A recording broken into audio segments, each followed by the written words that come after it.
Welcome back. Sometimes salads can get boring, so why not spruce it up with some seasonal flavor? You know, I think we'll do just that. Joining us this morning to bring all of the delicious fall flavors to your table is OSF dietitian Olivia Dellen. Good morning. Thank you for joining us. Good morning. Thanks for having me back again.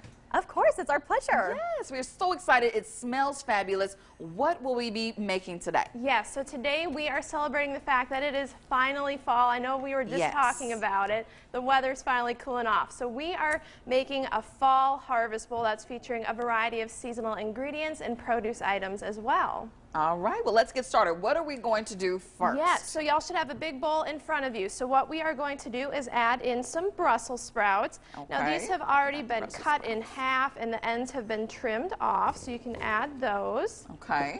And then we've got our sweet potatoes. Now both the sweet potatoes and the Brussels sprouts are great fall produce items, so they are in season right now, which means they may taste a little better than usual and they might be a little bit more cost effective too. Okay.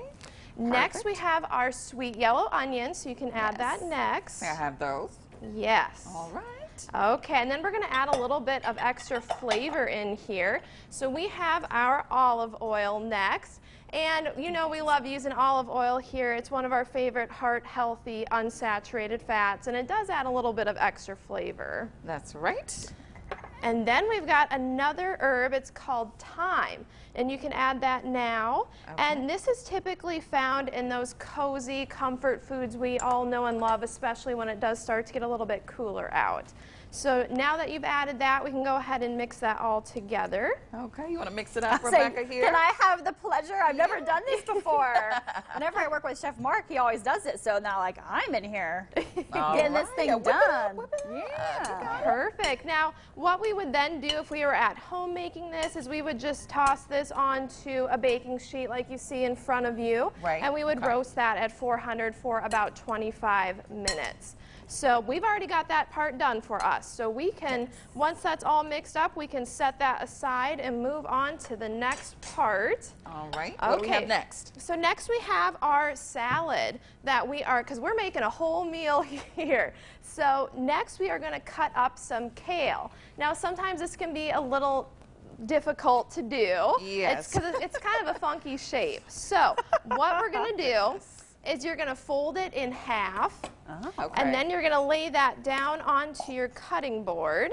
Okay. And then what we're going to do is cut around that stem, because that stem is super fibrous and no one wants to be chewing on that stem. So go ahead and do that.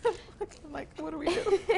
And kale is so nutrient dense. It's a great source of vitamin K, which promotes both bone health and it also aids in blood clotting too. Okay. Nice. Okay, so next we're kind of going to roll this kale up a little bit the best you can, and we are going to do something called chiffonade. Now this is something we typically do with herbs such as basil, and so you're going to roll that up onto itself and then just cut into thin slices. Okay. I think we're making a mess over here. Well, I am at least. Rebecca's doing a little better than I am in the kitchen. It's all of my chopped watching. I'll say, yeah, she's doing a lot better than I am right now.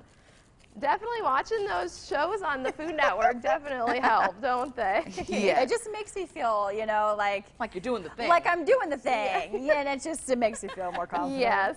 So once you've got that cut up, go ahead and add that to the rest of the kale that we've already got in a bowl here. And we also have some dried cranberries and sliced almonds in that as well. Okay, this one. So lots of more seasonal ingredients in this bowl too. Right, here we go. Perfect. Okay.